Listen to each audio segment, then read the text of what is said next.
Good morning student. आज हम लोग इकाई 4 लेसन का जीवन रक्षक आकस्मिक प्रबंधन चैप्टर को समझने का प्रयास करेंगे। तो चलिए हम लोग स्टार्ट करते हैं, आरंभ करते हैं। सबसे पहले हम लोग शीर्षक लिखते हैं इकाई 4 जीवन रक्षक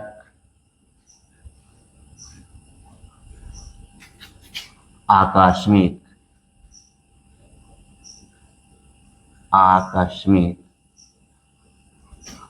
प्रबंधन।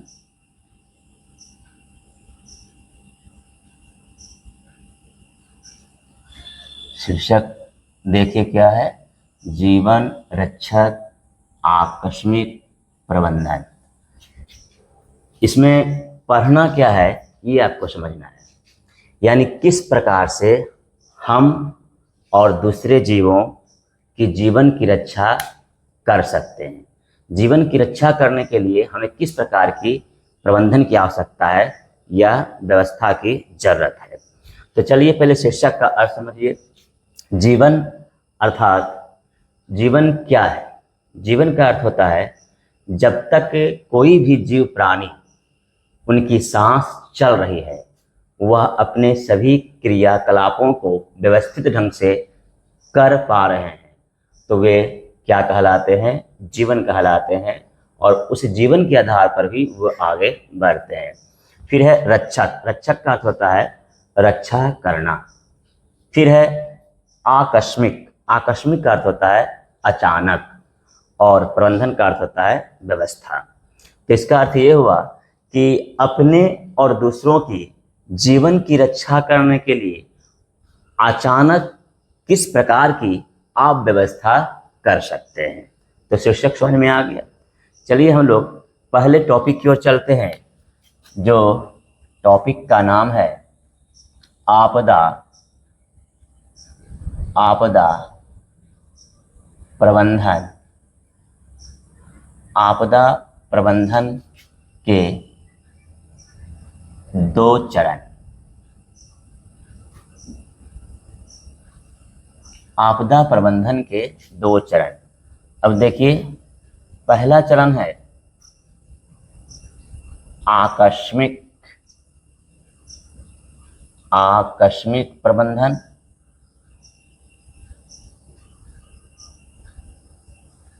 और दूसरा जो है वो है दीर्घकालीन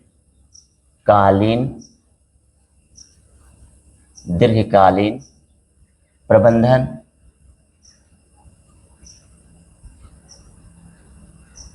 तो सबसे पहले हम लोग देखेंगे ये 2 टॉपिक।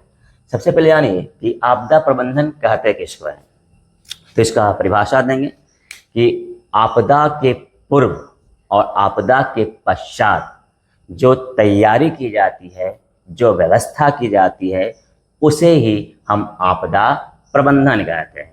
तो क्लियर हो गया परिभाषा कि आपदा के पूर्व तथा आपदा के पश्चात आपदाओं से निजात पाने के लिए जो व्यवस्था की जाती है उसे हम आपदा प्रबंधन कहते हैं। और आपदा प्रबंधन के लिए हमें 2 चरणों की जरूरत पड़ती है, 2 प्रणालियों की आवश्यकता पड़ती है।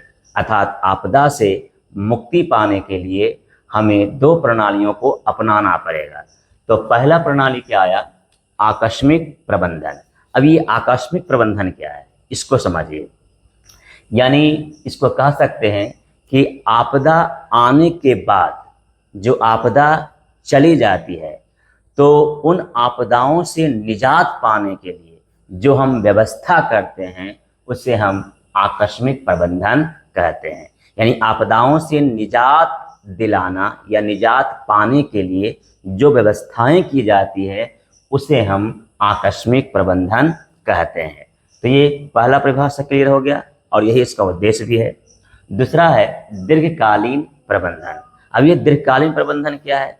दीर्घकालीन प्रबंधन का अर्थ होता है कि आपदा से लड़ने के लिए या आपदा से सुरक्षा पाने के लिए हम जो व्यवस्था करते हैं उसे हम क्या कहते हैं, दीर्घकालीन प्रबंधन कहते हैं। तो क्लियर हो गया। देखिए, आकस्मिक प्रबंधन जो है यह आपदाओं से निजात दिलाता है, और दीर्घकालीन प्रबंधन जो है यह आपदाओं को कम करने का काम करता है। लेकिन ये दोनों जो है, आकस्मिक प्रबंधन और दीर्घकालीन प्रबंधन, ये दोनों तभी अच्छे से काम कर सकते हैं या अच्छी पूर्वक अपनी व्यवस्थाओं को आगे तक ले जा सकते हैं जब प्रशासनिक संगठन मजबूत होगी। अर्थात प्रशासनिक संगठनों के द्वारा ही या प्रशासनिक दलों के द्वारा ही हम आपदा प्रबंधन के दोनों चरणों को सफल बनाने में क्या होते हैं, कारगर साबित होते हैं या कामयाब होते हैं। तो चलिए, ये आपदा प्रबंधन के दो चरण हैं और इन्हीं दो चरणों के द्वारा हम आपदाओं से सामना करते हैं या आपदाओं को कम करने का काम करते हैं। अब देखिए, विभिन्न प्रकार की जो आपदाएं होती है, जैसे बाढ़ है, भूकंप है, सुनामी है, चक्रवात है, हिमस्खलन है, आतंकवाद है, सांप्रदायिकता है, आग का लगना है, दंगा है, ये जितनी भी मानव जनित आपदा या प्राकृतिक जनित आपदा, ये जितनी भी आपदाएं हैं, इन आपदाओं के प्रबंधन के लिए अलग अलग पद्धतियों को अपनाया जाता है, अलग अलग तरीकों को अपनाया जाता है या अलग अलग विधियों को अपनाया जाता है। तो इसमें सबसे पहले जो हम आपदा देखने जा रहे हैं, उस आपदा का शीर्षक है या टॉपिक कहिए, उसका नाम है बाढ़। चलिए, तो सबसे पहले हम लोग देखते हैं, शीर्षक देते हैं विभिन्न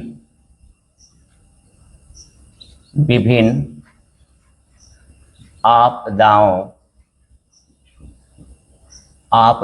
के लिए विभिन्न प्रकार से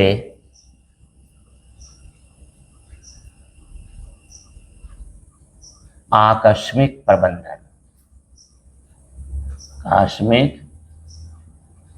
प्रबंधन एवं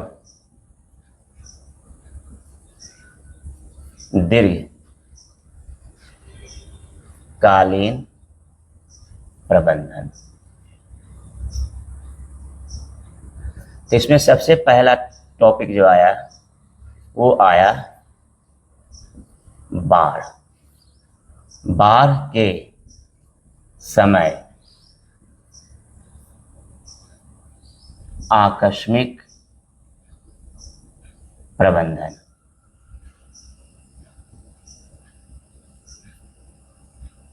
चलिए इसको देखिए।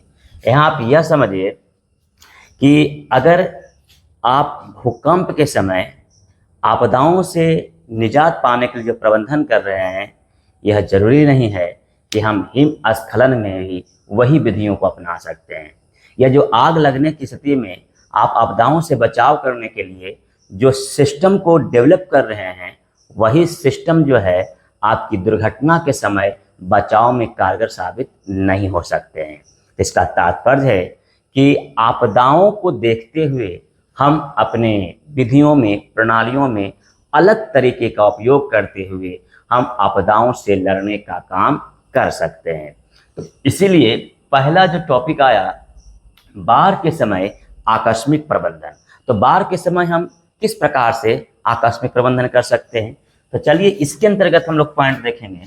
और पहला पॉइंट इसमें देखेंगे, बाढ़ से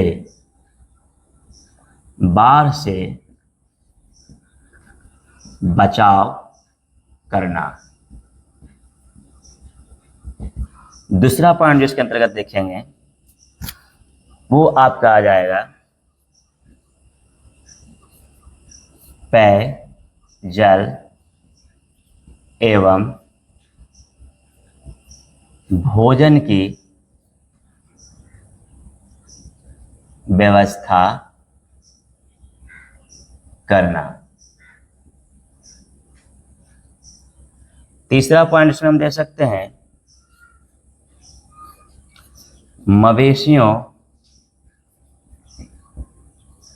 मवेशियों के लिए चारे का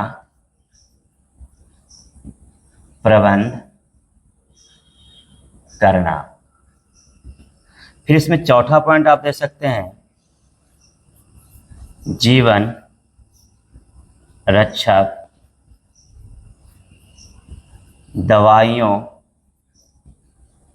दवाइयों का प्रबंध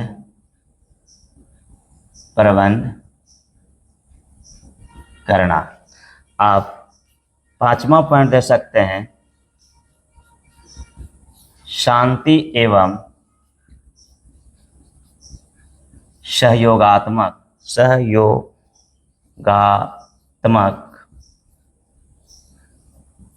वातावरण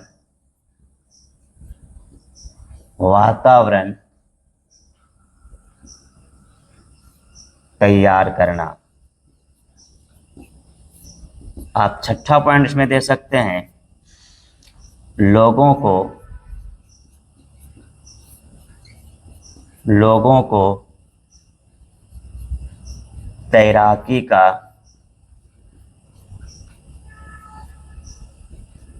प्रशिक्षण देना। चलिए, तो हम लोग ये 5 पॉइंट देखते हैं कि बाढ़ के समय आकस्मिक प्रबंधन क्या क्या हो सकते हैं। सबसे पहले बाढ़, आप जानते ही हैं परिभाषा की, बाढ़ कहते हैं किसको है, यानी लगातार बारिश होने से भूपृष्ठीय जल स्रोतों के जल का स्तर ऊपर उठकर भूभागों में फैल जाना ही बाढ़ कहलाता है। और बाढ़ एक भयावह आपदा मानी जाती है। आप यह भी समझिए कि बाढ़ सबसे ज़्यादा विनाशकारी किस वर्ग के लिए होता है।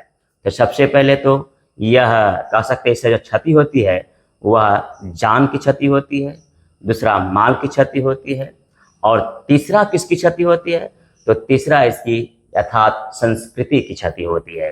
तो ये तीनों क्षति होते हैं और इसीलिए बाढ़ का आपदा प्रबंधन नितांत आवश्यक है। तो बाढ़ के समय आकस्मिक प्रबंधन के लिए हम क्या क्या करेंगे। पहला है बाढ़ से बचाव करना। ध्यान दीजिए, बाढ़ रोकना कभी भी बाढ़ आपदा प्रबंधन की शर्तें नहीं है। बाढ़ को रोकना आवश्यक नहीं है। सर्वप्रथम जरूरी है कि बाढ़ से लोगों को हम कैसे बचा सकते हैं, यह पहली प्राथमिकता है। तो बाढ़ से बचाने के लिए हमें क्या क्या करना होगा, वो सभी आवश्यक प्रणालियों को अपनाना होगा। तो बाढ़ रोकना हमारी पहली क्या है, प्राथमिकता नहीं हो सकती है। बाढ़ से लोगों को बचाना ही हमारी पहली प्राथमिकता बनती है। तो बाढ़ से कैसे हम बचाव करेंगे। सबसे पहले तो जो मान लीजिए तैरने वाले युवा लोग हैं, तैराकी जानते हैं, वो तैर कर उन लोगों को जो बाढ़ में फंसे हुए हैं उन्हें बचाने का वो प्रयास करेंगे। या फिर आप कह सकते हैं कि ट्यूब हो सकता है, गुब्बारा हो सकता है, इसमें रस्सी बांध कर जो है तैरते हुए लोगों को बचाने का काम करेंगे। जब हम उन्हें पानी से बचाकर बाहर निकाल लेते हैं तो पहले क्या करना है कि बाहर निकालने का काम करेंगे। दूसरा इसमें क्या करना है कि गांव से बाहर ले जाएंगे, जहां बाढ़ जैसी आपदा नहीं है, वहां पहुंचाने का काम करेंगे। फिर क्या करेंगे, ऊंचे स्थानों पर उन्हें पहुंचाएंगे। ऊंचा स्थान चाहे टीला हो, चबूतरा हो, या फिर मकान का छत हो, ये सभी ऊंचे स्थान हैं। तो इन ऊंचे स्थानों पर हम बाढ़ में प्रभावित लोगों को बचाकर पहुंचाने का क्या करेंगे, काम करेंगे। अगर इस तरह की व्यवस्था करते हैं तब समझिए कि हम बाढ़ में फंसे हुए लोगों को बाढ़ से बचाने का काम करने में सफल हो गए। तो पहला पॉइंट इसका हो गया।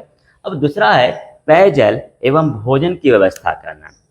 जिन लोगों को आपने बाढ़ से बचाकर उच्च स्थानों पर पहुंचाने का काम किया है, उनके लिए पीने वाला जल की व्यवस्था करना होगा और भोजन की व्यवस्था करना होगा, क्योंकि भोजन और जल के बिना वो जीवित नहीं रह सकते हैं। तो इसके लिए आपको क्या करना पड़ेगा, इसके लिए गर्म भोजन और फिर हल्का शुष्क क्या करना है, गर्म जल की व्यवस्था करना होगा, ताकि वो उसे ग्रहण कर कर अपने जीवन को व्यवस्थित कर पाने में क्या हो, सफल हो सकते हैं। तो ये आपका दूसरा पॉइंट हुआ। अच्छा, इसके अंतर्गत आप ये भी कह सकते हैं कि इसमें बच्चों के लिए भोजन जरूरी है, क्योंकि बच्चा ज़्यादा देर तक भूख बर्दाश्त नहीं कर सकता है। तो इसीलिए बच्चों के लिए दूध की व्यवस्था करना होगा, पशुओं के लिए चारे की व्यवस्था करना होगा। ये दो चीज़ आपको रखना होगा, तभी जाकर आप जो है व्यवस्थित कर सकते हैं। तो ये आप समझ गए कि पेयजल एवं भोजन की व्यवस्था करना। अब देखिए, मवेशियों के लिए चारे का प्रबंधन तो आ गया कि मवेशियों के लिए क्या करना है, चारा उपलब्ध कराना है, क्योंकि अगर उनको भोजन नहीं मिलेगा तो फिर मवेशी ही मर जाएंगे। तो बच्चों के लिए भी भोजन, बड़ों के लिए भी भोजन, महिलाओं के लिए भी भोजन, पशुओं के लिए भी भोजन, सबके लिए भोजन का प्रबंध करना सबसे क्या है, नितांत जरूरी है, क्योंकि भोजन के बिना वह जीवित नहीं रह सकते हैं। तो ये 3 पॉइंट आपका कंप्लीट हो गया है। चौथा देखिए क्या कहता है कि जीवन रक्षक दवाइयों का प्रबंध करना। आप समझिए कि बाढ़ के समय कई विषैले जीव क्या होते हैं, उत्पन्न होते हैं और बाहर आते हैं, पानी में तैरते भी रहते हैं, जैसे सांप है, बिच्छू है, अन्य जो हैं विषैले जीव होते हैं। अगर ये काट लेते हैं तो मानव को समुचित इलाज न होने पर वो क्या हो जाएंगे, मृत्यु को प्राप्त कर लेंगे। तो इसीलिए जहरीले जीवों से बचने के लिए आपके पास दवा होना जरूरी है। वो दवा को ही जीवन रक्षक दवाइयाँ कही गई है। अगर ये रहेंगे तो आप जहरीले जीवों से क्या हो सकते हैं, बच सकते हैं। तो इसीलिए हमें जीवन रक्षक दवाइयों का भी प्रबंध करना होगा, जो हमें जीवों से रक्षा प्रदान करने का काम करेगा। फिर आइए, शांति एवं सहयोगात्मक वातावरण तैयार करना। अब ये क्या कह रहा है, ये यह कह रहा है कि हमें शांति माहौल बनाना होगा, क्योंकि शांति माहौल में ही रहकर हम सब आपस में मिलजुल कर क्या कर सकते हैं, सहयोगात्मक विधि करते हुए हम आगे ले जाने का काम करेंगे, उन्हें बचाने का काम करेंगे, उन्हें सुरक्षा देने का काम करेंगे। और माहौल ही होता है जो आपदाओं से लड़ने के लिए हमें अंदर से क्या देता है, ताकत देने का काम करता है। अब देखिए अगला पॉइंट क्या है कि लोगों को तैयारी का प्रशिक्षण देना। लोगों को, अब लोगों को तैयारी का यानी किसकी तैयारी, तैराकी का, है ना, हमें तैरने के लिए कला बताना होगा। ये आपदा से पहले ही यानी बाढ़ प्रभावित क्षेत्रों में आपको क्या करना होगा, लोगों को तैरने का प्रशिक्षण देना होगा, क्योंकि यही तैराकी लोग जो हैं बाढ़ के आपदा के समय में लोगों के जान बचाने के लिए क्या करते हैं, काम करते हैं। अतः इस प्रकार हम कह सकते हैं कि बाढ़ के समय इन सभी आकस्मिक प्रबंधनों की व्यवस्था कर कर लोगों की रक्षा करने का काम कर सकते हैं, क्योंकि बाढ़ एक ऐसी प्राकृतिक आपदा है जो जान माल सहित लोगों को क्या करता है, ध्वस्त कर देने का काम करता है। तो हम बाढ़ के समय यही आकस्मिक प्रबंधन कर सकते हैं और लोगों को तथा अपनी प्राण की रक्षा करने का क्या कर सकते हैं, काम कर सकते हैं। तो यहाँ तक किसी को दिक्कत नहीं होनी चाहिए। चलिए हम लोग नेक्स्ट पॉइंट की ओर चलते हैं और देखते हैं कि अब किस आपदा के लिए हमें आकस्मिक प्रबंधन की जरूरत पड़ती है। तो बाढ़ हो गया, अब हम लोग देखते हैं भूकंप। भूकंप के समय आकस्मिक प्रबंधन, ध्यान दीजिए, भूकंप के समय आकस्मिक प्रबंधन। अब ये आप सोचिए कि भूकंप के समय हमें क्या क्या आकस्मिक प्रबंधन करने की आवश्यकता है। तो अब हम लोग देखेंगे भूकंप के समय आकस्मिक प्रबंधन क्या हो सकता है। तो इसमें पहला पॉइंट आप दे सकते हैं कि विस्थापित लोगों को राहत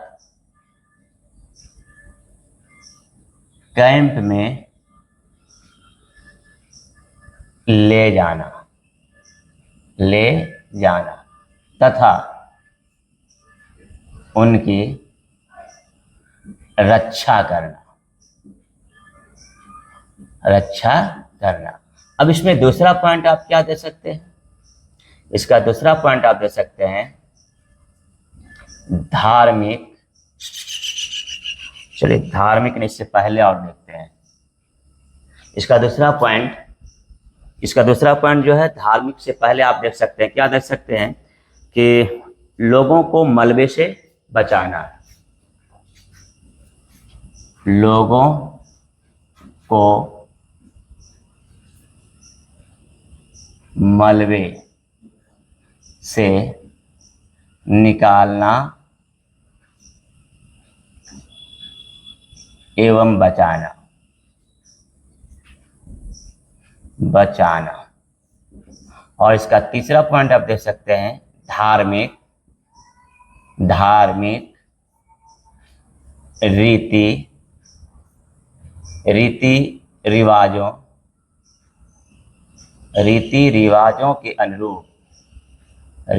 रिवाजों के अनुरूप अंतिम संस्कार करना। ध्यान दीजिए, यानी भूकंप के समय आकस्मिक प्रबंधन के ये 3 भाग हैं। कितने भाग हैं? 3 कार्य लिखिए, 3 महत्वपूर्ण कार्य हैं जिसके द्वारा आप भूकंप से लोगों को क्या कर सकते हैं? सुरक्षा देने का काम कर सकते हैं। अब देखिए, इसको समझिए कि भूकंप के बारे में हम आपको बताए थे कि भू का अर्थ होता है भूमि, कंप का अर्थ होता है कांपना, अर्थात भूमि का हिलना, भूमि का कांपना, जिसे स्थल पर हम लोग अनुभव करते हैं तो उसे हम क्या कहेंगे? भूकंप कहेंगे। तो भूकंप भी क्या है? भूकंप भी एक प्राकृतिक आपदा है और इन आपदाओं से बचने के लिए हमें ये 3 कार्यों को करना होगा। तो पहला है विस्थापित लोगों को राहत कैंप में ले जाना तथा उनकी रक्षा करना। अभी विस्थापित क्या है? अब विस्थापित का अर्थ होता है कि जो भूकंप से प्रभावित हैं, जो भूकंप में किसी न किसी रूप से क्षतिग्रस्त हो गए हैं, उन्हें उस जगह से निकाल कर जो है एक सुरक्षित स्थान तक पहुंचाना। उसी को जहां सुरक्षित स्थान के लिए जगह बनाया गया है उसे हम राहत कैंप कहते हैं या राहत शिविर कहते हैं। तो उस राहत कैंप में हम पहुंचा देते हैं। अब उससे क्या होगा? उसका प्राइमरी ट्रीटमेंट चलेगा, प्राथमिक उपचार चलेगा और प्राथमिक उपचार करने के बाद उसे अस्पताल में भर्ती कराया जाता है। तो ये पहला पॉइंट हो गया। अब दूसरा है लोगों को मलबे से निकालना। जैसे भूकंप आया तो भूकंप आने से क्या होता है? मकान गिर जाता है, बड़े बड़े अट्टालिका गिर जाते हैं। अब उसके गिरने से क्या होता है? उसके नीचे व्यक्ति लोग क्या होते हैं या पशु लोग क्या हो जाते हैं? दब जाते हैं। तो अब उसमें कई लोग तो मर जाते हैं, कई लोग ऐसे भी होते हैं जिनकी सांसें चल रही है। तो अगर आप वहां तक नहीं पहुंच पाएंगे तो जिनकी सांसें चल रही है वो भी क्या हो जाएंगे? मर जाएंगे। अगर आप वहां पहुंच जाते हैं तो उनको बचाया जा सकता है। आप वहां अगर पहुंच भी जाते हैं तो आप ढूंढ नहीं पाइएगा कि किस मलबे के नीचे कौन सा व्यक्ति जो है या कौन दबा हुआ है। तो इसके लिए क्या करते हैं लोग? अलग अलग तरह का उपाय करते हैं। जैसे कई लोग इसका प्रशिक्षित कुत्तों का उपयोग करते हैं, क्योंकि कुत्ता मलबों में जाता है आदमी के साथ और वह सूंघ सूंघ कर पता लगाता है कि कहाँ व्यक्ति दबा हुआ, कहाँ पशु दबा हुआ है। सूंघने की उसकी तीव्र क्षमता होती है। या फिर हम क्या कर सकते हैं? इंफ्रारेड कैमरों का उपयोग कर सकते हैं, क्योंकि ये इंफ्रारेड कैमरों के द्वारा मलबों के नीचे जो दबे होते हैं वो बता देने का क्या करता है? काम करता है कि यहाँ जो है दबा हुआ है। या फिर आप वायु रडार का उपयोग कर सकते हैं कि कौन मलबा में कौन सा जीव वहां दबा हुआ है। अगर हम पता लगाने में सफल हो जाते हैं तो फिर हम उस मलबे में दबे हुए लोगों को बाहर निकालने में भी सफल हो जाएंगे और फिर उसको निकालकर हमें कहाँ पहुंचाना होगा? राहत कैंप में पहुंचाना होगा, जहां उनकी प्राथमिक ट्रीटमेंट का उपचार किया जा सके। तो ये भी आप समझ गए कि लोगों को मलबे से निकालना कैसे है। अब तीसरा पॉइंट है कि धार्मिक रीति रिवाजों के अनुसार ही जो व्यक्ति मर गए हैं उनका संस्कार होना चाहिए। अब इसे मान लीजिए कोई हिंदू व्यक्ति है तो हिंदू संस्कृति क्या कहती है? हिंदू संस्कार क्या है? धार्मिक हिंदू संस्कार यही है कि उन्हें जलाना चाहिए। अगर कोई मुस्लिम है, ईसाई हैं और वो मलबे के नीचे दबकर मर गए हैं भूकंप में, तो उनकी अंतिम संस्कार किस धर्म के अनुसार होगा? मुस्लिम धर्म के अनुसार होगा। अर्थात उन्हें क्या होगा? गाड़ना होगा। तो मुस्लिमों को भी गाड़ा जाता है, दफनाया जाता है और ईसाइयों को भी दफनाया जाता है। तो यहाँ कहने का अभिप्राय यह है कि जिस धर्म से जो व्यक्ति ताल्लुक रखता है उसी धर्म के अनुसार ही उसे अंतिम संस्कार किया जाना चाहिए। सिर्फ मानव को ही संस्कार नहीं होनी चाहिए, अगर साथ साथ पशु भी मरा हुआ है, यानी पशु भी मर गए हैं, तो उन पशुओं को भी इसी संस्कृति के अनुसार उन्हें दफनाना पड़ेगा। अब आप कहिएगा कि सर दफनाने से क्या फायदा है?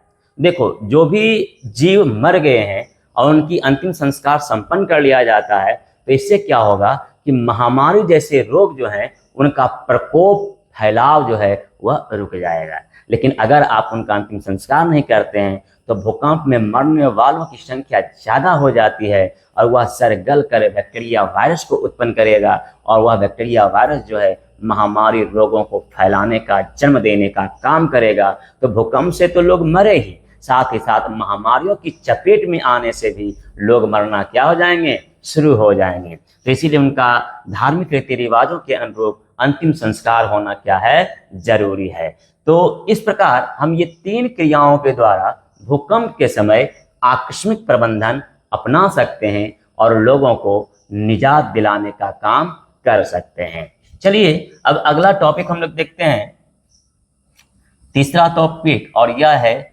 सुनामी। सुनामी के समय आकस्मिक प्रबंधन। सुनामी के समय आकस्मिक प्रबंधन। अब ये देखिए कि सुनामी के समय जो है आकस्मिक प्रबंधन किस रूप में किया जा सकता है। तो सबसे पहले है घायल का प्राथमिक उपचार करना। ठीक, तो पहला पॉइंट हम लोग देंगे, क्या देंगे, घायल लोगों का प्राथमिक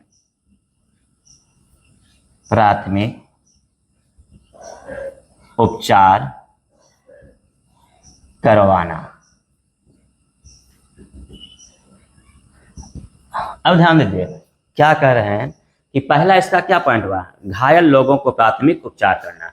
फिर दूसरा पॉइंट इसमें देंगे लापता लोगों को ढूंढना।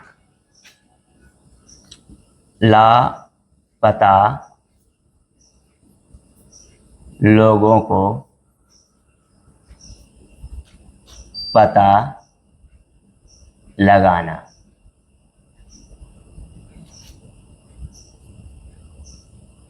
ध्यान दीजिए दूसरा पॉइंट हम लोग क्या दिए, लापता लोगों को पता लगाना। हम तीसरे पॉइंट भी इसमें दे सकते हैं कि राहत लोगों के परिवार को सांत्वना देना, या कह सकते हैं कि मृत प्राणियों के परिवारों को सांत्वना एवं आर्थिक सहायता प्रदान करना। चलिए देखिए कि सुनामी के समय आकस्मिक प्रबंधन के लिए हमें क्या क्या करने की आवश्यकता पड़ती है। सबसे पहले आप जानिए कि सुनामी कहते किसको हैं। हम आपको बताए थे first chapter and second chapter में भी कि सुनामी किसे कहा जाता है। तो आप समझिए इसको कि सुनामी एक जापानी शब्द है। सुनामी एक क्या है, जापानी शब्द है, यानी जापान देश के द्वारा सुनामी शब्द को गाढ़ा गया है और इसको जन्म दिया गया है। तो सुनामी एक प्राकृतिक आपदा है और सुनामी की परिभाषा दे सकते हैं कि समुद्र में उत्पन्न होने वाले कंपन को ही हम क्या कहते हैं, सुनामी कहते हैं। अर्थात यह एक तूफान है, यह एक आंधी है जो समुद्रों में जलीय लहरों के रूप में वह उत्पन्न होता है और समुद्र के निकटवर्ती लोगों को प्रभावित करने का क्या करता है, काम करता है। तो इस प्रकार हम देखेंगे कि सुनामी के समय आकस्मिक प्रबंधन क्या क्या आवश्यक है, कैसे हम इसको कर सकते हैं। तो सबसे पहले तो आपको ये भी समझना होगा कि सुनामी शब्द जो है कहाँ से निकला है, जापान से निकला है। ये आपका ऑब्जेक्टिव पूछ लेता है परीक्षा में, जापान से निकला है। जापान से क्या निकला है, सुनामी शब्द निकला है। तो ये आप समझ गए। अब सुनामी के समय क्या क्या आकस्मिक प्रबंधन हो सकते हैं जिसके बारे में जानेंगे। तो पहला पॉइंट आया घायल लोगों का प्राथमिक उपचार करवाना। ये घायल क्या है, यानी सुनामी जैसी आपदाओं से जो प्रभावित हो गए हैं, उन प्रभावित लोगों जो घायल के रूप में हैं, हम उन्हें पहले क्या करेंगे, प्राथमिक ट्रीटमेंट देंगे, प्राथमिक उपचार करने का काम करेंगे और फिर उन्हें बड़े अस्पतालों तक पहुंचाने का कार्य करेंगे ताकि उनकी जान जो है बच सके और वह सुरक्षित रह सके। दूसरा है कि जो सुनामी में लापता हो गए हैं, जो सुनामी के प्रकोप से विलुप्त हो गए हैं, गायब हो गए हैं, उन्हें ढूंढने का प्रयास करना चाहिए, उन्हें पता लगाने का प्रयास करना चाहिए। सुनामी चैप्टर में हम आपको पढ़ाए थे कि समुद्र के बीच में क्या करना होगा, प्लेटफॉर्म बनाना होगा, स्टेशन बनाना होगा। तो सबसे पहले सुनामी में जो लोग विलुप्त हो गए हैं, लापता हो गए हैं, उन्हें ढूंढना होगा। और ढूंढने के लिए हम आपको बताए थे कि सबसे पहले समुद्र में स्टेशन होना चाहिए या क्या बनाना चाहिए, प्लेटफॉर्म बनाना चाहिए, ताकि अगर सुनामी आई और उनमें जो गायब हो रहे हैं, हम उन्हें पता लगावें कि कहाँ वो विलुप्त हुए, कहाँ गायब है, ढूंढ कर निकालें। हो सकता है कि उस समय उनका प्राण चल रहा होगा, सांस चल रहा होगा, वो जीवित होंगे और उनकी प्राथमिक ट्रीटमेंट से ही वो बच सकते हैं। तो इस प्रकार उन्हें पता लगाकर हम उन्हें सुरक्षित स्थानों पर पहुंचाने का क्या कर सकते हैं, काम कर सकते हैं। इसके लिए हमें कैमरों का भी उपयोग कर सकते हैं, जैसे मान लीजिए इंफ्रारेड कैमरा का भी उपयोग कर सकते हैं, रडार का भी उपयोग कर सकते हैं, दूरबीन का भी उपयोग कर सकते हैं, तो या फिर बड़े बड़े जहाज़ों का उपयोग कर सकते हैं। अगर इन सारे उपकरण हमारे पास हों तो सुनामी से जो गायब हो गए हैं, लुप्त हो गए हैं, उन्हें हम ढूंढ पाने में क्या हो जाते हैं, सफल हो जाते हैं। चलिए, तो इसमें पहला पॉइंट हम लोग देख लिए, दूसरा पॉइंट देख लिए और तीसरा पॉइंट क्या कह रहा है, मृत प्राणियों के परिवारों के लिए आपको खड़ा रहना पड़ेगा। यानी जो सुनामी में मर गए हैं उनके परिवार के साथ आपको खड़ा रहने की आवश्यकता है, क्योंकि आपकी उन्हें जरूरत है। उन्हें आप ढाढ़स दीजिए, सांत्वना दीजिए, धैर्यता दिखाइए और उन्हें आत्मबल देने का प्रदान कीजिए। और अगर वो गरीब हैं तो उन्हें आप पैसों के द्वारा, रुपयों के द्वारा उनको सहयोग करने का काम कीजिए, अर्थात आर्थिक मदद पहुंचाने का काम कीजिए। अगर इस प्रकार से आप करते हैं तो उन्हें एक हिम्मत मिलता है, एक साहस मिलता है और जो बच गए हैं उन्हें एक नया जीवन मिलता है तथा वह फिर से अपनी जीवन क्रियाकलापों को आगे बढ़ाने का काम करेंगे। तो ये था आपका सुनामी के समय भी ये तीन कार्य, ये भी आपको ध्यान रखना होगा। जैसे भूकंप में था उसी प्रकार से सुनामी में था। तो यहाँ तक किसी को दिक्कत नहीं है। चलिए, अब हम लोग चौथे टॉपिक की ओर चलते हैं और चौथा टॉपिक है आग लगने। आग लगने की स्थिति में या आग लगने के समय लिख दीजिए, आग लगने के समय आकस्मिक प्रबंधन। आकस्मिक प्रबंधन। अब ये आकस्मिक प्रबंधन के भी तीन घटक हो सकते हैं, या इसको पॉइंट में हम लोग देख लेंगे कि आग लगने के समय आकस्मिक प्रबंधन क्या क्या हो सकता है। चलिए, इसको भी हम लोग पॉइंट में ही देखते हैं। सबसे पहले है बचाना। दूसरा पॉइंट आपका है प्राथमिक उपचार करना। ये जो प्राथमिक उपचार है इसके अंतर्गत भी कुछ महत्वपूर्ण चीज होते हैं जिसको लिख देते हैं ताकि आप अच्छे समझिए। सबसे पहले है ठंडा पानी डालना। फिर आप दे सकते हैं बर्फ से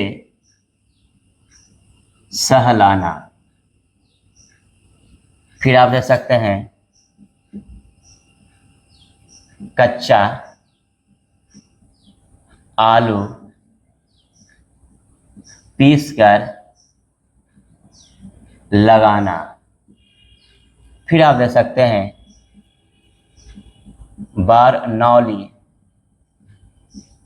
बरनौली औषधि का बरनौली औषधि का प्रयोग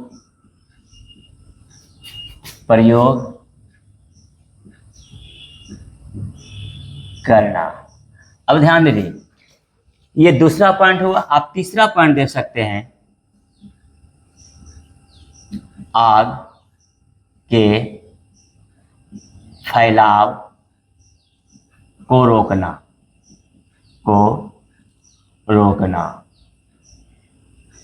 ये दे सकते हैं आग के फैलाव को रोकना। चलिए अब हम लोग देखते हैं इसको कि क्या है। जैसे आग लगना प्राकृतिक आपदा के अंतर्गत भी आता है और मानव जनित आपदा के अंतर्गत भी आता है। तो ये तो हम समझते हैं कि ये दोनों आपदाओं के अंतर्गत आता है। चाहे आग किसी भी आपदा के कारण से क्यों ना लगा हो, हानि जीव प्राणियों को, संपत्तियों को ही होती है। तो इसीलिए आपदा जो आग के रूप में उत्पन्न हुआ है, हम आग रूपी आपदा को लोगों से कैसे सुरक्षा दिलाने का कार्य कर सकते हैं और खुद कैसे बचा सकते हैं, इस पर ध्यान देना है। तो इसके लिए हमें इन रूपों को अपनाना होगा। सबसे पहले जरूरी है कि आग बुझाना नहीं, सबसे पहली प्राथमिकता होनी चाहिए कि आग में जो लोग फंस गए हैं उन्हें हम कैसे बाहर निकाल सकते हैं। अर्थात लोगों को बचाना हमारी पहली प्राथमिकता होनी चाहिए। किसी भी आपदा प्रबंधन की पहली प्राथमिकता है बचाना। लोगों को हम कैसे बचा सकते हैं, उसके बाद फिर कंडीशन आते हैं, स्थितियां आती हैं कि आप क्या क्या कर सकते हैं। तो सबसे पहले बचाना, तो कैसे आप बचाइएगा? जैसे मान लीजिए घर में आग लग गया है, तो इसके लिए आप कैसे बचाइएगा? तो इसके लिए आपको क्या होना चाहिए? अग्निरोधी जैकेट होना चाहिए, या फिर आपके पास कंबल होना चाहिए, आपके पास हेलमेट होना चाहिए। अगर ये साधन है तो आप उनको ओढ़कर, पहनकर लगी हुई आग से जो मकान जल रहे हैं आप उसमें प्रवेश कर सकते हैं और फिर उसमें फंसे हुए लोगों को बाहर निकालने का काम कर सकते हैं। फिर आप कैसे बचा सकते हैं? फिर आप बाहर से, मान लीजिए कि गेट में ताला लगा हुआ है या गेट नहीं खुल रहा है, तो आप बाहर से सीढ़ी लगाकर रस्सियों के माध्यम से उस पर चढ़िए और चढ़कर उसमें फंसे हुए लोगों को बाहर निकालने का काम कीजिए। अगर आप बाहर निकालने में सफल होते हैं तो फिर उन्हें सुरक्षित स्थानों तक पहुंचाने का कार्य कीजिए। तो ये पहला पॉइंट आप समझ गए कि किस प्रकार से हम उन्हें बचा सकते हैं। अब दूसरा पॉइंट है कि जिन्हें हम बचाए तो ये स्वाभाविक है कि आग से कोई ना कोई अंग जल गया होगा, तो उन्हें हम क्या करेंगे? प्राथमिक जो है उपचार करेंगे, प्राइमरी ट्रीटमेंट करने का काम करेंगे। अब प्राइमरी ट्रीटमेंट आपके पास उस समय क्या क्या साधन हो सकता है? तो सबसे पहले जो है जले हुए जगहों पर ठंडा पानी डालने का काम करेंगे, या फिर बर्फ की सिलियों से उसे सहलाने का काम करेंगे। इससे क्या होता है कि जिस व्यक्ति का शरीर जला हुआ है उससे जलन जो उत्पन्न हो रही है उस जलन को कम कर दिया जाता है, अर्थात व्यक्ति जलन को महसूस उतना नहीं करता है और उसे राहत मिलता है तथा उन्हें जो है एक हिम्मत और साहस भी मिलता है। उसके बाद आप क्या कीजिए? उसको कच्चे आलू पीसकर जले हुए स्थानों पर लगाने का काम कीजिए। फिर आप बरनौली औषधि का उपयोग करने का काम कीजिए। अगर ये आप करते हैं तो आपकी प्राइमरी ट्रीटमेंट क्या हो जाता है? कंप्लीट हो जाता है और उन्हें राहत मिलता है। और इतना होने के बाद फिर उन्हें आप क्या कीजिए? जाकर अस्पतालों में जाकर भर्ती करवाइए ताकि उनका उपचार, उनका इलाज और भी अच्छी प्रभाव हो सके और एक नया जीवन उन्हें मिल सके। चलिए अब देखिए इसके अंतर्गत क्या है। फिर कहेंगे कि इतना होने के बाद आपको आग के फैलाव को क्या करना पड़ेगा? रोकना पड़ेगा। तो आग को कैसे रोकिएगा, जो फैल रहा कैसे रोकिएगा? तो सबसे पहले है कि अगर वह मान लीजिए जिस घर में आग लगा है वो झोपड़ी वाला घास फूस वाला का घर है, तो उसे उखाड़ कर क्या करना है, दूसरे जगह फेंक देना है ताकि आग का फैलाव ना हो सके। मैदानों की तरफ फेंकना होगा जहां दूसरा घर ना हो। फिर क्या करना होगा, फिर अग्निशामक यंत्र को बुलाना होगा, उसके दल को बुलाना होगा ताकि आग पर वो काबू पा सके, उसको कंट्रोल करने का काम करे। फिर गांव वालों की भूमिका हो जाती है, पानी फेंकना चाहिए, फिर उसके बाद मिट्टी फेंकना चाहिए, उस पर बालू फेंकना चाहिए, जिससे आग का फैलाव क्या हो जाएगा, रुक जाएगा। तो आग के फैलने को हम इस प्रकार रोक सकते हैं। अच्छा, अगर वह आग शॉर्ट सर्किट के द्वारा लगा है तो उसमें पानी का यूज नहीं करना चाहिए, या गैस के द्वारा आग लगा है तो उसमें पानी का यूज नहीं करना चाहिए। उसके लिए आपको क्या करना होगा, मिट्टी और बालू यानी रेत का उपयोग करना होगा और आग बुझाने का काम करना होगा ताकि आग का फैलाव आगे तक ना जा सके। तो ये भी आपका क्लियर हो गया। तो हम देखें कि ये 4 आपदाओं के समय हमारा क्या आकस्मिक प्रबंधन हो सकता है। चलिए हम लोग देखते हैं अब अगला टॉपिक की ओर, और वह है आकस्मिक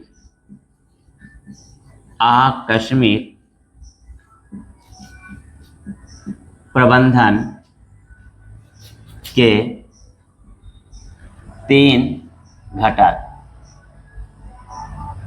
यानी कोई भी आपदा के समय आकस्मिक प्रबंधन के वह 3 घटक कौन कौन है। तो चलिए पहले पॉइंट हम लोग लिख लेते हैं। जैसे पहला पॉइंट आपका आ जाएगा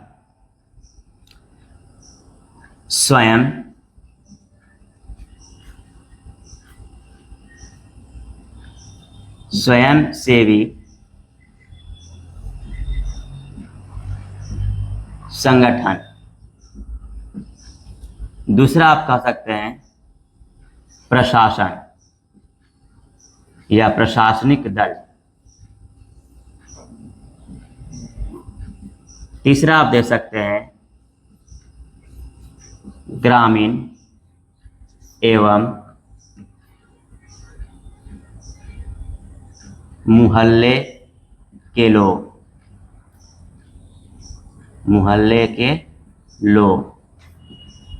चलिए अब ये 3 तरह के हम लोग देखते हैं कि आकस्मिक प्रबंधन के ये 3 घटक होते हैं। कौन कौन? स्वयंसेवी संगठन। अब आप ये देखिए कि स्वयंसेवी संगठन कहते किसको है, यानी वैसा संगठन जो अपनी इच्छा के द्वारा बनाया गया है। लोग अपनी इच्छा से वह संगठन का निर्माण किए हैं और उसके सदस्य बने हैं, तो उस संगठन को हम स्वयंसेवी संगठन कहते हैं।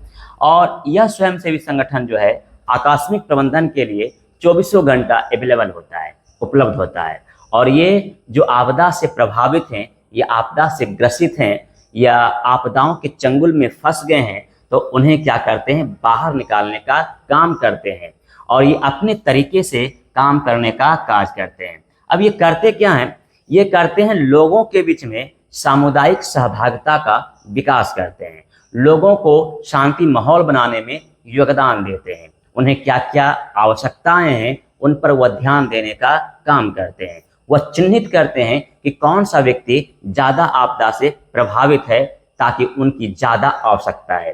तो ये जो काम वर्क कर रहे हैं या वर्क करने का काम कौन कर रहे हैं, स्वयंसेवी संगठन कर रहे हैं। उसके बाद दूसरा आता है प्रशासनिक दल यानी प्रशासन, जो आपका कह सकते हैं बिहार पुलिस है, आर्मी है, कमांडो है, वायुसेना है, जल सेना है, थल सेना है, ये सब प्रशासन के लोग होते हैं। तो हम कहेंगे कि प्रशासनिक दल की भूमिका होता है अग्निशामक यंत्र को अवेलेबल कराना, उपलब्ध कराना, फिर उसके बाद आग जैसी आपदा, भूकंप जैसी आपदा, बाढ़ जैसी आपदा, सुनामी जैसी आपदाओं से निजात पाने के लिए उपकरणों को व्यवस्था करना, यानी उपकरण जुटाने का काम करना। फिर उसके बाद इसकी भूमिका है कि किसी प्रकार की हिंसात्मक घटनाएं ना हो ऐसा माहौल तैयार करवाना। उसके बाद जो कानूनी कागजी दाव पेच होता है उसको दरकिनार करते हुए अपने एक सामाजिक तरीके से उसका क्या करना, सॉल्व करना या उन्हें हल करने का प्रयास करना। तो ये प्रशासन की ही जरूरत है और प्रशासन की ही भूमिका है कि वह प्राइमरी ट्रीटमेंट करने के लिए जितने भी उपकरण साधन होते हैं वह सब व्यवस्था कराने का क्या करे, कार्य करे, ताकि जो आपदा से प्रभावित है हम उन्हें बचाने का क्या कर सकते हैं, काम कर सकते हैं और उन्हें एक नया जीवन देने का कार्य कर सकते हैं। फिर तीसरा है ग्रामीण एवं मोहल्ले के लोग। तो ग्रामीण एवं मोहल्ले जो होते हैं तो ये सब क्या करते हैं, मोहल्ले के लोग क्या होते हैं, यानी गांव के लोग होते हैं। और गांव के लोगों में एकता होनी बहुत ज़रूरी है, क्योंकि अगर वो एक होते हैं तो कितना ही बड़ी आपदा क्यों ना हो जाए, हम उन आपदाओं पर काबू पा लेते हैं और विजय प्राप्त कर लेते हैं तथा लोगों की रक्षा करने का क्या करते हैं, काम करते हैं। गांव वालों के पास में ताकत है, गांव वालों के पास में एकता है, गांव वालों के पास में छोटी छोटी जो है औषधियाँ, यानी क्या कर सकते हैं, प्राइमरी ट्रीटमेंट करने का एक प्रकार का प्रणालियाँ हैं। अगर ये सारे गांव वाले मिल जाते हैं, फिर प्रशासनिक दल मिल जाता है, स्वयंसेवी संगठन मिल जाते हैं, ये तीनों घटक अगर एकता के रूप में काम करना शुरू कर देता है तो फिर आकस्मिक प्रबंधन हमारे लिए सहज हो जाता है, सरल हो जाता है, आसान हो जाता है और हम बड़ी सरलता पूर्वक उस पर विजय प्राप्त करते हैं तथा आपदाओं में फंसे हुए लोगों को बाहर निकालते हैं और आपदा से बचाकर उसे नया जीवन देने का क्या करते हैं, काम करते हैं। इस प्रकार इस चैप्टर को यहीं हम समाप्त करते हैं। आपदा प्रबंधन के नेक्स्ट चैप्टर अर्थात इकाई 4 का अभ्यास और उसका प्रश्न उत्तर देखने जा रहे हैं, जिसका शीर्षक है जीवन रक्षक आकस्मिक प्रबंधन।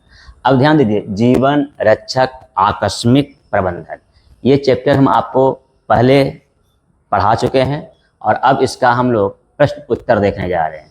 आप ध्यान दीजिए, इस चैप्टर में 3 फेज लाए गए हैं, यानी 3 फेज का अर्थ हुआ कि फर्स्ट फेज के अंतर्गत जो है आपका ऑब्जेक्टिव टाइप का क्वेश्चन है और सेकेंड फेज में जो है वह शॉर्ट क्वेश्चन टाइप का है और थर्ड फेज जो है वह लॉन्ग टाइप का क्वेश्चन है। इन 3 फेजों में आपका प्रश्न उत्तर अर्थात क्वेश्चन आंसर को सम्मिलित किया गया है। आप मन में खुद सोचिए कि इसका विकल्प क्या होगा, इसका उत्तर क्या हो सकता है, और अगर आप बता रहे हैं तो समझिए कि उस चैप्टर को अच्छे पूर्वक आप अध्ययन किए हैं। अगर नहीं बता पाए हैं तो फिर से आपको उस चैप्टर को समझना होगा, फिर से पढ़ना होगा, सुनना होगा, फिर उसको एनालिसिस करना होगा। तो चलिए अब हम लोग शुरू कर रहे हैं। तो पहला फेज जो है स्टेप 1 वस्तुनिष्ठ क्वेश्चन है, ऑब्जेक्टिव टाइप का क्वेश्चन है। तो पहला क्वेश्चन देखने जा रहे हैं, क्या कह रहा है कि बाढ़ के समय निम्नलिखित में से किस स्थान पर जाना चाहिए। 4 ऑप्शन हैं। पहला ऑप्शन है ऊंची भूमि वाले स्थान पर, दूसरा ऑप्शन है गांव के बाहर, तीसरा ऑप्शन है जहां हैं उसी स्थान पर और चौथा ऑप्शन है खेतों में। तो इसका सही विकल्प क्या होगा, आप सोचिए। इसका सही विकल्प जो होगा आपका ए नंबर हो जाएगा, ऊंची भूमि वाले स्थान पर। चलिए हम लोग दूसरे प्रश्न की ओर। कह रहा है कि मलबे के नीचे दबे हुए लोगों को पता लगाने के लिए किस यंत्र की मदद ली जाती है। तो इसके 4 ऑप्शन देखते हैं। पहला ऑप्शन है दूरबीन, दूसरा ऑप्शन है इंफ्रारेड कैमरा, तीसरा ऑप्शन है हेलीकॉप्टर और चौथा ऑप्शन है टेलीस्कोप। तो इसमें सही विकल्प हो जाएगा पहला नंबर। कहाँ गया आपका पहला नंबर ना, दूसरा नंबर होगा अर्थात इंफ्रारेड कैमरा। तो फिर से इसको समझिए कि मलबे के नीचे, ध्यान दीजिए, मलबे के नीचे दबे हुए लोगों को पता लगाने के लिए किस यंत्र की मदद ली जाती है। तो यह हो जाएगा उत्तर इंफ्रारेड कैमरा। चलिए हम लोग तीसरे प्रश्न की ओर चलते हैं। सुनामी किस स्थान पर आता है। पहला ऑप्शन है स्थल, दूसरा ऑप्शन है समुद्र और तीसरा ऑप्शन है आसमान और चौथा ऑप्शन है नन, इनमें से कोई नहीं। तो इसमें सही विकल्प आपका हो जाएगा बी नंबर समुद्र, अर्थात सुनामी जो आता है वह समुद्र में आता है। चलिए हम लोग चौथे प्रश्न की ओर चलते हैं। चौथा प्रश्न कह रहा है आग से जलने की स्थिति में जले हुए स्थान पर क्या प्राथमिक उपचार करना चाहिए। तो पहला ऑप्शन है ठंडा पानी डालना, दूसरा ऑप्शन है गर्म पानी डालना, तीसरा ऑप्शन है अस्पताल पहुंचाना, चौथा ऑप्शन है नन, इनमें से कोई नहीं। इसमें सही उत्तर आपका हो जाएगा ए नंबर ठंडा पानी डालना। अगर आपके पास बर्फ की सिलियां हैं तो उन बर्फ की सिलियों से क्या करना चाहिए, उसको सहलाना चाहिए, उसको रगड़ना चाहिए। चलिए हम लोग 5वें प्रश्न की ओर चलते हैं। 5वां प्रश्न कह रहा है, बस्ती या मकान में आग लगने की स्थिति में क्या करना चाहिए। तो पहला ऑप्शन है अग्निशामक यंत्र को बुलाना, दूसरा ऑप्शन है दरवाजे खिड़कियां लगाना, तीसरा ऑप्शन है आग बुझने तक इंतजार करना, चौथा ऑप्शन है नन, इनमें से कोई नहीं। तो इसमें सही उत्तर जो आपका हो जाएगा, पहला नंबर हो जाएगा अग्निशामक यंत्र को बुलाना। चलिए अब हम लोग छठे प्रश्न की ओर चलते हैं। छठा प्रश्न क्या कह रहा है, कहता है बरनौली जैसी प्राथमिक औषधि का उपयोग करना किस उपचार के अंतर्गत है। पहला ऑप्शन है प्राथमिक, दूसरा ऑप्शन है द्वितीयक, तीसरा ऑप्शन है तृतीयक, चौथा ऑप्शन है सभी। तो इसमें सही विकल्प आपका होगा पहला नंबर प्राथमिक। अब हम लोग 7वें प्रश्न की ओर चलते हैं। 7वां प्रश्न कह रहा है, आपदा की घड़ी में आकस्मिक प्रबंधन को ही क्या कहते हैं। तो पहला ऑप्शन है आपदा, दूसरा ऑप्शन है जीवन रक्षक आकस्मिक प्रबंधन, चौथा ऑप्शन है, तीसरा ऑप्शन है बाढ़ और चौथा ऑप्शन है भूकंप। तो इनमें से सही उत्तर आपका हो जाएगा बी नंबर जीवन रक्षक आकस्मिक प्रबंधन। तो हम लोग फर्स्ट फेज में देखे 7 ऑब्जेक्टिव टाइप क्वेश्चन और ये 7 इंपॉर्टेंट हैं जो बोर्ड एग्जाम में यहाँ से क्वेश्चन पूछा जाता है, बार बार पूछा जाता है। अब हम लोग स्टेप 2 अर्थात फेज नंबर 2 की ओर बढ़ते हैं और उसमें शॉर्ट क्वेश्चन का मूल्यांकन करते हैं कि शॉर्ट क्वेश्चन हमसे क्या पूछ रहा है, क्या जानना चाह रहा है। तो पहला प्रश्न है, आप ध्यान सुनिए, पहला प्रश्न कह रहा है कि जीवन रक्षक आकस्मिक प्रबंधन से आप क्या समझते हैं। क्वेश्चन है जीवन रक्षक आकस्मिक प्रबंधन से आप क्या समझते हैं। तो इन प्रश्नों को उत्तर आपको बतलाना होगा कि इसका उत्तर क्या होगा। सोचिए 2 नंबर में यह प्रश्न आपसे पूछेगा, तो इसका सही उत्तर होगा कि आपदा की घड़ी में, ध्यान समझिए, आपदा की घड़ी में आकस्मिक प्रबंधन करना ही जीवन रक्षक आकस्मिक प्रबंधन कहलाता है। जीवन रक्षक आकस्मिक प्रबंधन की सबसे बड़ी खासियत होनी चाहिए कि प्रशासनिक व्यवस्था मजबूत होनी चाहिए, क्योंकि प्रशासनिक व्यवस्था के द्वारा ही हम जीवन रक्षक आकस्मिक प्रबंधन को सफल बना सकते हैं और उन्हें हम सुरक्षित रखने का काम कर सकते हैं, एक नया जीवन देने का कार्य कर सकते हैं। तो ये पहला प्रश्न आपका हो गया। दूसरा प्रश्न क्या कह रहा है, दूसरा प्रश्न आपसे पूछ रहा है कि बाढ़ की स्थिति में अपनाए जाने वाले आकस्मिक प्रबंधन का संक्षेप में वर्णन करें। यानी प्रश्न कह रहा है कि जब बाढ़ जैसी आपदा आए तो उन आपदाओं में हमारा आकस्मिक प्रबंधन क्या होना चाहिए। तो उत्तर देंगे कि बाढ़ की स्थिति में अपनाए जाने वाले आकस्मिक प्रबंधन इस प्रकार है। पहला पॉइंट देंगे, डैश देंगे, पहला पॉइंट देंगे, लिखेंगे कि बाढ़ से लोगों को बचाना पहली प्राथमिकता होनी चाहिए। दूसरा पॉइंट देंगे कि बचाने के बाद हम उन्हें ऊंचे स्थानों पर लेकर जाएंगे। तीसरा पॉइंट देंगे कि जहां बाढ़ आई है उस गांव से अलग लेकर जाएंगे और ले जाकर उन्हें ऊंचे टीले या जो मकान की छत ज़्यादा ऊंची हैं उन पर वहां पहुंचाने का काम करेंगे। तो ये भी कर सकते हैं।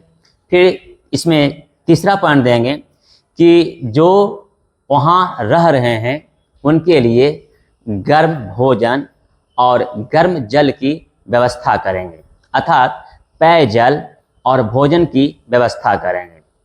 इसमें अगला पॉइंट देंगे कि बच्चों के लिए दूध की व्यवस्था करेंगे और मानव प्राणी के लिए हम लोग सूखा खाद्य भोजन की व्यवस्था करेंगे तथा पशुओं के लिए चारे का भी उपयोग करेंगे या प्रबंधन उनका करेंगे, व्यवस्था करेंगे, पशुओं के लिए चारे की व्यवस्था करेंगे। इसमें पॉइंट दे सकते हैं कि जो बाढ़ के समय सामान दवाइयाँ होती है उनकी व्यवस्था करना होगा, अपने साथ रखना होगा। अगर हम ये सारे उपाय करते हैं तो बाढ़ के समय आकस्मिक प्रबंधन आसानी से इन्हें अपनाते हुए बाढ़ से अपनी रक्षा और दूसरों की रक्षा भी कर सकते हैं। इसमें सबसे बड़ी ध्यान देने की बात है कि जब बाढ़ आए तो बाढ़ रोकने का प्रयास पहली प्राथमिकता के रूप में नहीं देना चाहिए। पहली प्राथमिकता जब भी होगी तो हमें बाढ़ में फंसे हुए लोगों को उसे बाहर निकालना पहली प्राथमिकता बनानी चाहिए, ताकि अधिक से अधिक लोगों का जीवन सुरक्षित रह सके और उनकी रक्षा किया जा सके। तो ये आपका दूसरा प्रश्न क्या हो गया, कंप्लीट हो गया। चलिए हम लोग तीसरे प्रश्न की ओर चलते हैं और कहता है कि भूकंप एवं सुनामी की स्थिति में आकस्मिक प्रबंधन की चर्चा संक्षेप में करें। इसमें दो प्रश्न दिखाई दे रहे हैं, एक भूकंप के समय और दूसरा सुनामी के समय। तो एक एक करके हम लोग देखेंगे, उत्तर देंगे कि भूकंप एवं सुनामी की स्थिति में आकस्मिक प्रबंधन इस प्रकार करेंगे, डैश देंगे और मोटांक नंबर 1 देके पहला पॉइंट लिखेंगे, भूकंप के समय आकस्मिक प्रबंधन, डैश देंगे और फिर रोमन लिपि देकर लिखेंगे कि सबसे पहले मलबे के नीचे दबे हुए लोगों को बाहर निकालने का काम करेंगे। दूसरा पॉइंट देंगे कि जो बच गए हैं उन्हें राहत कैंप में पहुंचाने का काम करेंगे। फिर तीसरा पॉइंट इसमें देंगे कि जो प्राणी मर गए हैं उन्हें उनके धार्मिक रीति रिवाजों के आधार पर अंतिम संस्कार कर देंगे।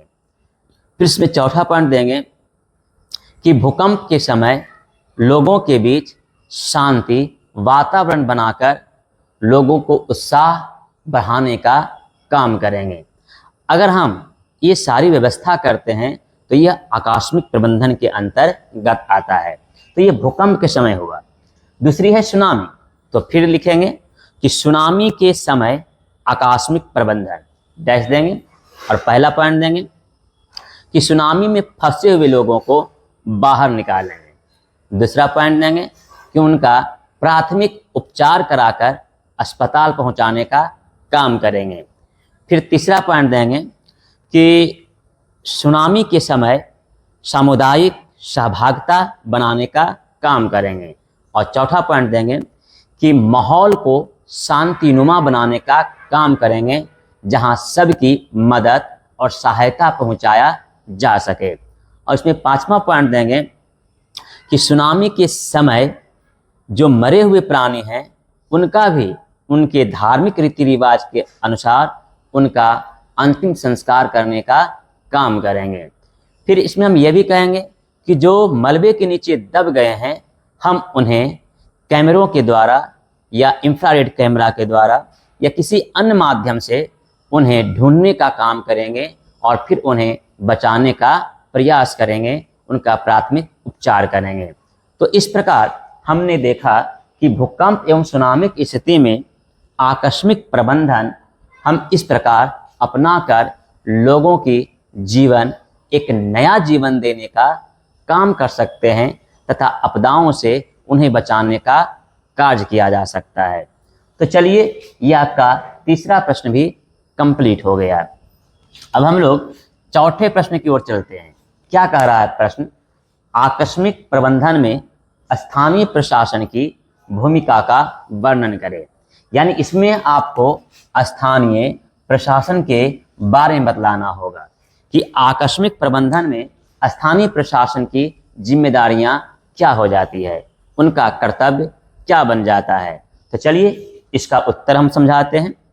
बोलेंगे कि आकस्मिक प्रबंधन में स्थानीय प्रशासन की भूमिका का वर्णन इस प्रकार है, डैश देंगे, डैश देंगे, अरे बंद करो। तो हम इस प्रकार देंगे कि आकस्मिक प्रबंधन में स्थानीय प्रशासन की भूमिका इस प्रकार है, डैश देंगे और पहला पॉइंट देंगे कि स्थानीय प्रशासन के द्वारा सबसे पहले जो बच गए हैं आपदा से उन्हें राहत कैंप में पहुंचाने का कार्य किया जाए।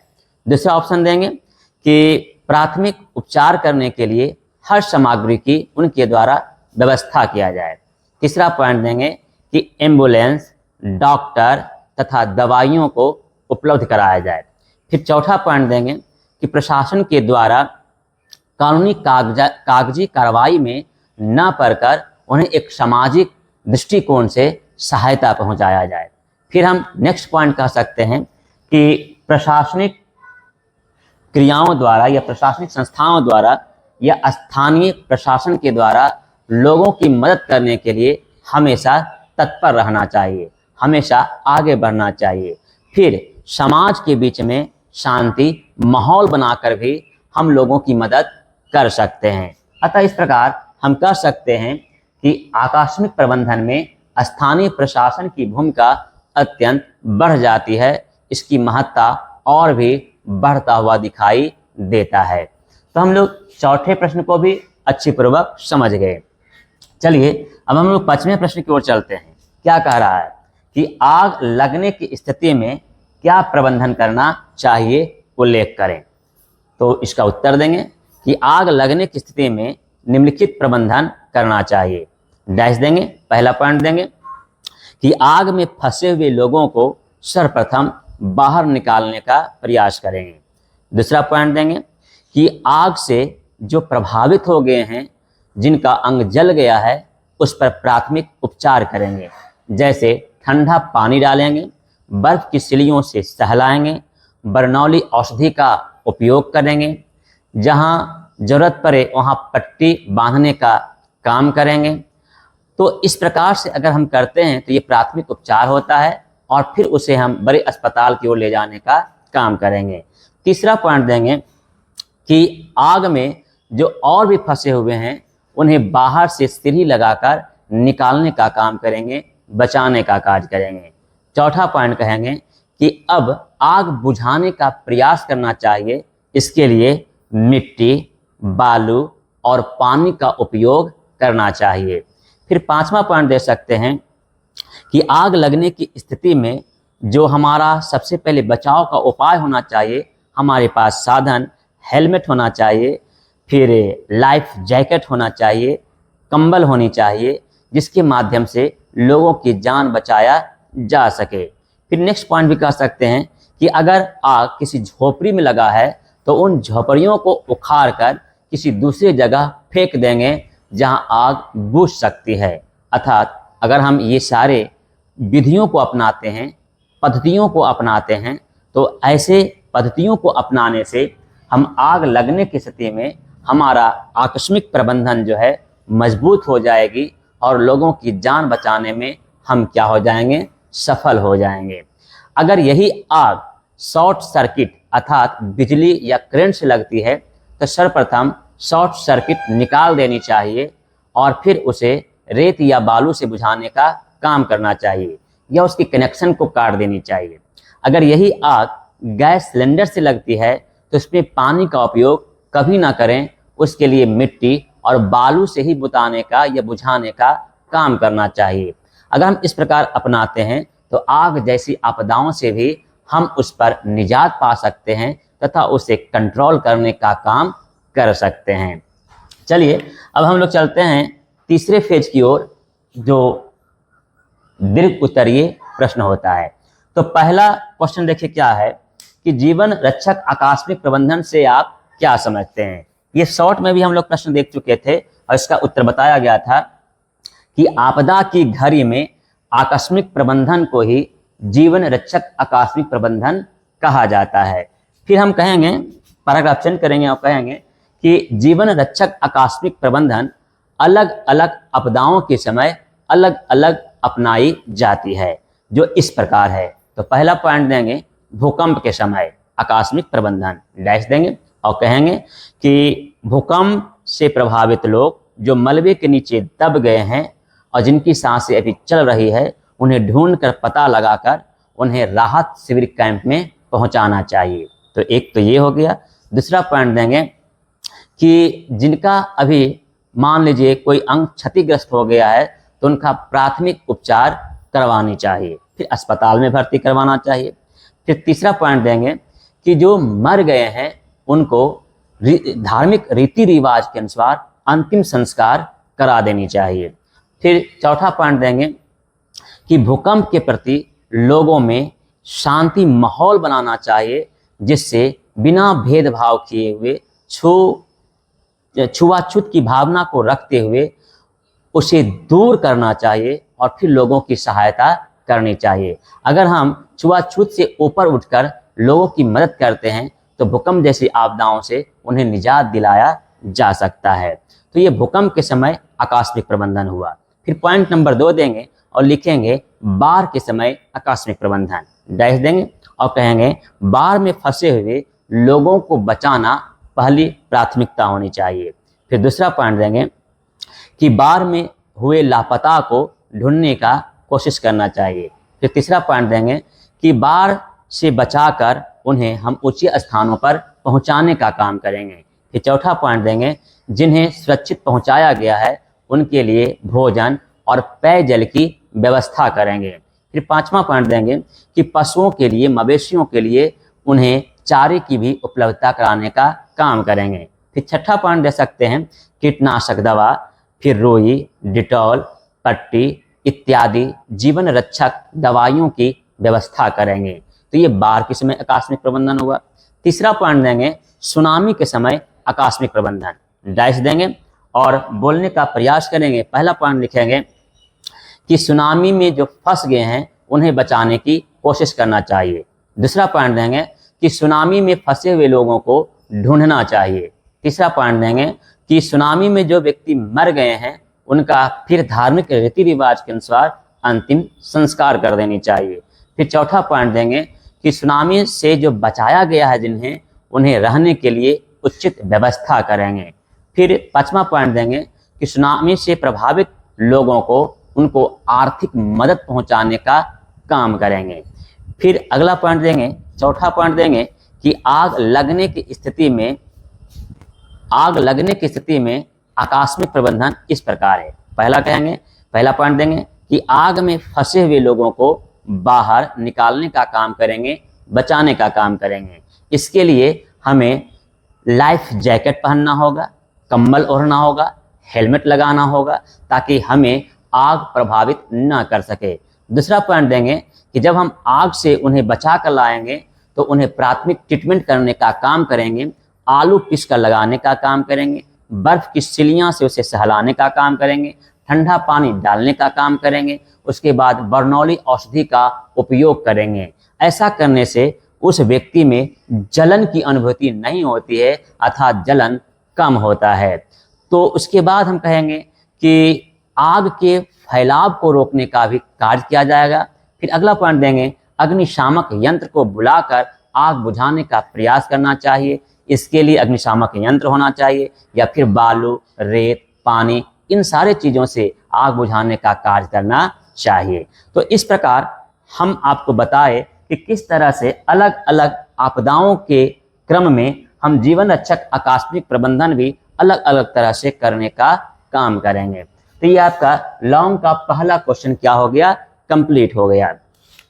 चलिए दूसरे प्रश्न की ओर चलते हैं। ये जो दूसरा प्रश्न है, ये दूसरा प्रश्न क्या कह रहा है, आप देखिए इधर, सोचिए इधर।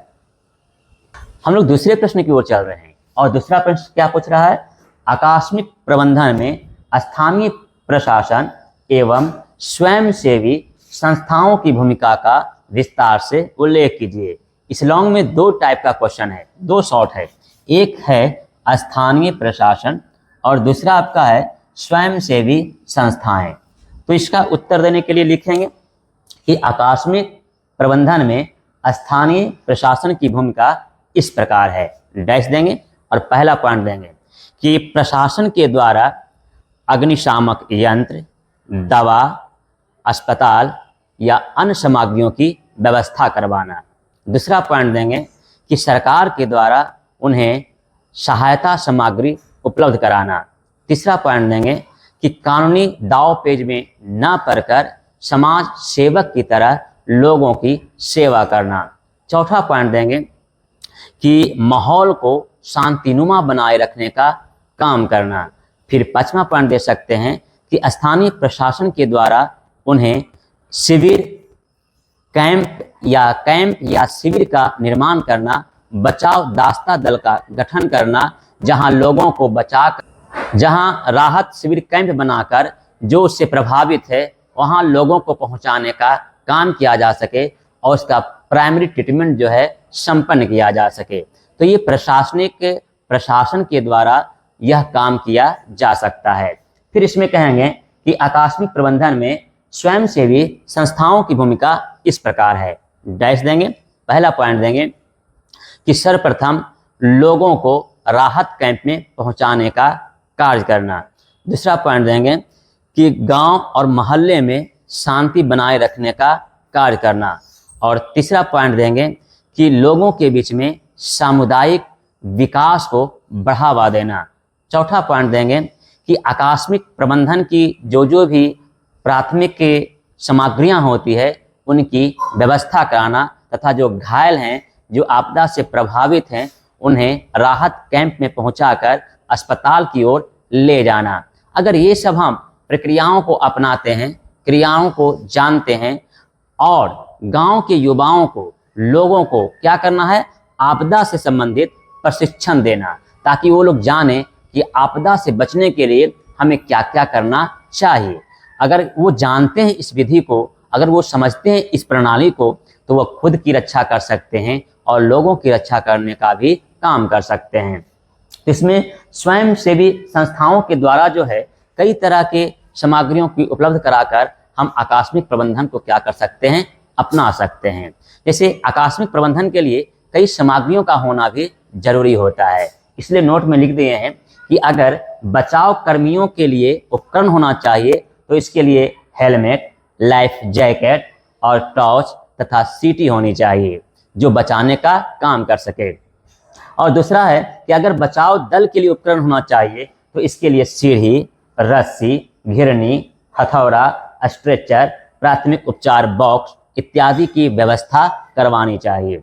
अगर मान लीजिए प्राथमिक उपचार का सामान होना चाहिए तो उसके अंतर्गत आपके पास क्या होना चाहिए, साबुन होनी चाहिए, रुई होनी चाहिए, थर्मामीटर होनी चाहिए, कैंची होना चाहिए, दस्ताने होने चाहिए, ORS घोल का पैकेट होना चाहिए, फिर बैंडेज होना चाहिए, चिपकाने वाली टैप होनी चाहिए तथा कीटनाशक दवाएं होनी चाहिए। अगर ये सारे आपके पास सामग्रियां हैं तो आप क्या कर सकते हैं, आकस्मिक प्रबंधन में स्थानीय प्रशासन और स्वयं संस्थाओं की भूमिकाओं के द्वारा हम लोगों को नया जीवन देने का काम कर सकते हैं तथा जान और माल जो अधिक मात्रा में क्षति हो रही है आपदाओं के द्वारा, आपदाओं के कारण, हम उसे रोकने का क्या कर सकते हैं, काम कर सकते हैं। सबसे बड़ी विशेषता यह है कि अगर हम सचेत हैं, अगर हम जागृत हैं, अगर हम क्या कर सकते हैं, आपदाओं पर पैनी नज़र रखने का काम कर रहे हैं, पूर्वानुमान पर ध्यान देने का काम कर रहे हैं, सूचना तंत्र पर फोकस करने का काम कर रहे हैं, तो फिर हमारी आकस्मिक प्रबंधन जो है उसकी शाखाएं मजबूत बन जाती है और इसी मजबूती के कारण जो है हम आपदाओं के समय में आकस्मिक प्रबंधन को अपनाते हुए लोगों को बचाने का क्या कर सकते हैं, कार्य कर सकते हैं। इस प्रकार यह सारा क्वेश्चन समाप्त हुआ। तो हम देखें, प्रथम स्टेप में देखें short objective question, second step में देखें शॉर्ट क्वेश्चन और थर्ड स्टेप में देखें क्या, लॉन्ग क्वेश्चन। तो ऑब्जेक्टिव, शॉर्ट और लॉन्ग, ये तीनों फेजों को हमने बड़े अच्छे से समझने का प्रयास किया, सोचने और विचारने का प्रयास किया कि इसका आंसर क्या हो सकता है, किस तरह से हम लिख सकते हैं जहां से हम अधिक से अधिक नंबर पाने का काम कर सकते हैं। इतना ही प्रश्न नहीं है, इससे आगे भी प्रश्न बन सकता है। आपके अभ्यास से या पाठ के बीच से भी क्वेश्चन बनाकर पूछ लिया जा सकता है कि अगर गांव और मोहल्ले के द्वारा आपदा प्रबंधन में क्या भूमिका हो सकती है। यह आपसे पूछ देगा कि आलू या सिल्क की बर्फ जो होता है उसको जले हुए स्थानों पर क्यों रगड़ना चाहिए। तो इस तरह से कई प्रश्न हो सकते हैं। चलिए अब हम लोग यहीं समाप्त करते हैं और इसको समाप्ति की ओर बढ़ते हैं और अंत में कहेंगे कि आप इसे बार बार देखिए, बार बार सुनिए, समझिए, पढ़िए। आपको किसी भी प्रकार की डाउट नहीं होगी और आप बेफिक्र होकर सारे प्रश्नों का उत्तर देने में आप सामर्थ्य बन पाएंगे। इसी के साथ इस वीडियो को यहीं समाप्त करते हैं। धन्यवाद।